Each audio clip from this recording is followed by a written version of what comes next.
Olá moçada, professor Daniel falando, vim fazer um comentário da prova específica da Unifesp, prova essa que foi elaborada com 5 questões, todas elas contextualizadas, algumas inclusive com temas mais atuais da biologia e, apesar dos temas atuais, cobrada de maneira bastante clássica, né? As questões, vamos dizer, mais diretas de assuntos tradicionais da biologia.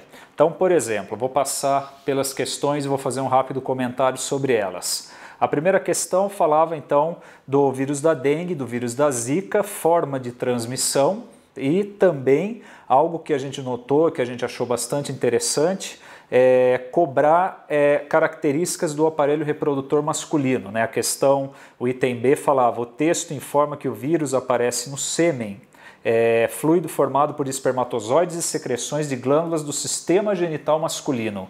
E ele perguntava diretamente para citar uma dessas glândulas, que poderia ser a glândula prostática ou a glândula, né, a vesícula seminal, e a função dessas glândulas, né? Se fosse o caso da seminal, da vesícula seminal, nutrir os espermatozoides, ou da glândula prostática, produzir um líquido alcalino, né, que pode manter os espermatozoides por mais tempo no canal vaginal, ajudar também na motilidade desses espermatozoides no aparelho reprodutor feminino. Portanto, uma questão que é muito clássica da biologia, mas que há muito tempo a gente não vê aparecendo nos vestibulares. Portanto, aí parabéns para a Unifesp, né, para a VUNESP, que elaborou essa prova, que é bastante interessante, né, abordar todos os conteúdos aí clássicos da biologia. A questão número 2 era uma questão sobre as vacinas e falava mais uma vez da problemática das vacinas, né, de que algumas pessoas veem nas vacinas. Então ele fala no texto, né, por muitos anos os médicos contraindicaram o imunizante, que no caso é a vacina, para quem está proibido aí de ingerir ovos, né? Porque tem até a foto aqui de um ovo, um pouco até desnecessária para a questão, enfim. E falava, nos últimos anos tivemos avanços na produção da vacina que permitiram reduzir substancialmente os traços de ovos na produção desses imunizantes, né? Então, a gente usa o ovo para a produção de vacinas, por quê? O ovo, como uma célula, ele pode ser um local de alojamento do vírus e um local que o vírus pode proliferar. Se a gente vai produzir, por exemplo, um imunizante viral, a gente pode inocular esse vírus no ovo e ele vai proliferando ali. E com o tempo a gente pode ter maior quantidade de material extraído desse vírus, maior quantidade de antígenos extraídos desse vírus, que é o material, que é a matéria-prima para a confecção de uma vacina. Perfeito? E ele perguntava exatamente isso. Explique por que no processo da produção da vacina são utilizados ovos embrionados nos quais os vírus são inoculados. Por ser uma fonte de proliferação dos vírus e para ter uma quantidade maior de material biológico, vamos assim dizer, para poder extrair esses antígenos. E também perguntava, né, excluídos os casos dos alérgicos ao ovo, muitas pessoas, que eu estava falando no início do comentário, ainda relutam em se vacinar, né? A gente conhece aí esses casos. Contra a gripe, por exemplo, né, que é uma doença viral, alegando erroneamente, olha lá, ele já deixava claro que isso está errado cientificamente, que o vírus presente na vacina pode causar uma doença ao vacinado. E perguntava por que essa alegação está incorreta, por que a pessoa pode tomar uma vacina da gripe e ela não vai ter problema algum. E a resposta clássica é que nós usamos para a produção de uma vacina ou um vírus atenuado ou simplesmente partículas, antígenos específicos desse vírus para a produção da vacina.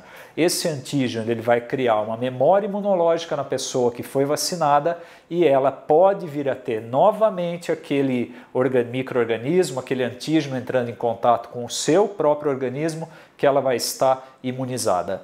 Como esses vírus, né, como o vírus da gripe, eles mutam, eles sofrem muitas mutações, é necessário a gente ter que tomar mais doses de vacina ano a ano. Por isso, né, que a gente vai tomando ano a ano a vacina para a gripe.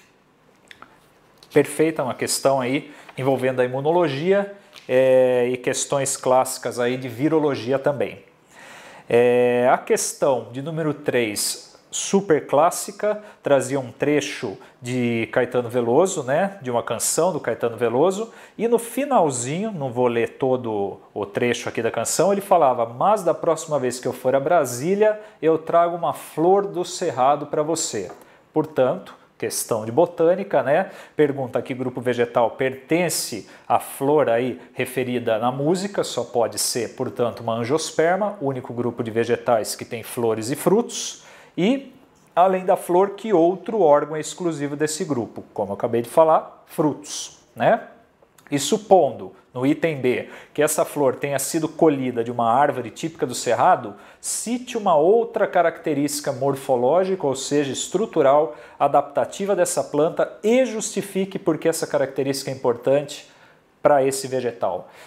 O aluno poderia escolher, dentre tantas características da vegetação do Cerrado, a casca grossa, o aspecto ananicado, as raízes profundas e explicar o porquê dessa característica morfológica. Então, se for a casca grossa, uma proteção, por exemplo, contra as queimadas que são tão clássicas nesse bioma, né? Se for a raiz profunda, pegar água de lençol freático subterrâneo, o aluno poderia escolher uma das características e fazer a explicação.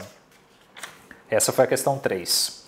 Na questão 4, também cobrada de maneira bastante atual, fala o título, né? A amamentação de bebê por mulher transgênero é registrada pela primeira vez em jornal científico. O texto fala, portanto, que um indivíduo, né, que nasceu biologicamente com o sexo masculino e que teve o recebimento de hormônios, conseguiu amamentar uma criança pela primeira vez.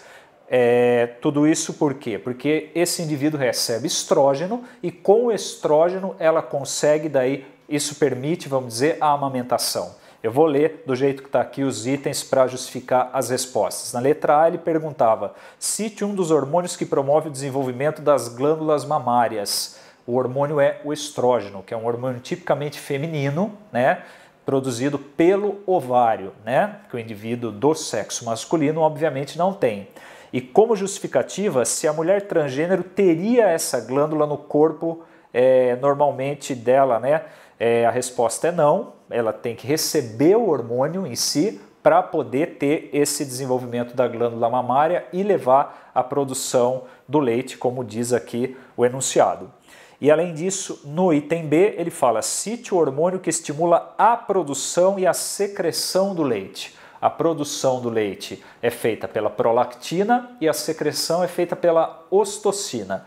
E, com justificativa, se a mulher transgênero teria glândula que no corpo feminino normalmente o produz. A resposta é sim, porque se a gente pensar em termos de prolactina, a gente tem um hormônio sendo liberado pela adenipófise, e a adenipófise está presente em todos os seres humanos, e a ocitocina é um hormônio hipotalâmico, também uma estrutura presente em todos os seres humanos, independente do gênero. Perfeito? Então, questão aqui de fisiologia. Aliás, uma observação, a prova, ela, como de costume, cobrou bastante fisiologia humana, né? Mas ela ficou bastante voltada para a parte de sistema endócrino, de sistema hormonal, né? Poderia também ter cobrado outras partes da fisiologia, ficou mais na parte hormonal nesse ano.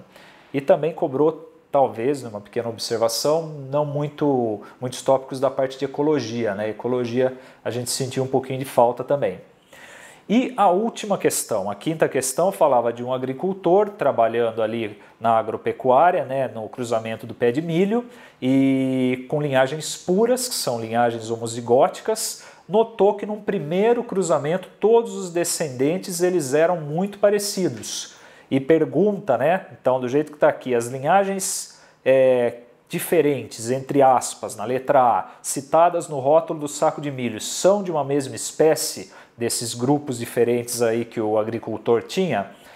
A resposta é sim, porque a gente tem na questão de que ele fez o cruzamento entre esses pés de milho e esse cruzamento gerou indivíduos férteis. Sempre que a gente cruza e há a geração de indivíduos férteis é porque os indivíduos são da mesma espécie. Perfeito? Então, essas linhagens diferentes são, na verdade, todos da mesma espécie.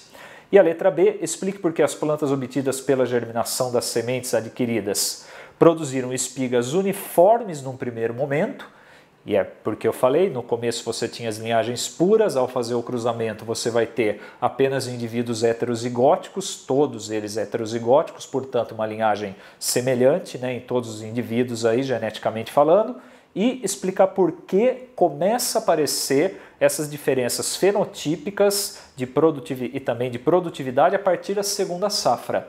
Porque se eu cruzo um heterozigoto com outro heterozigoto, eu tenho aí o cruzamento entre os híbridos, podendo gerar daí, portanto, indivíduos apenas homozigotos dominantes, ou então homozigóticos excessivos, ou novamente indivíduos híbridos, modificando, portanto, genótipos e fenótipos nessa segunda geração em si.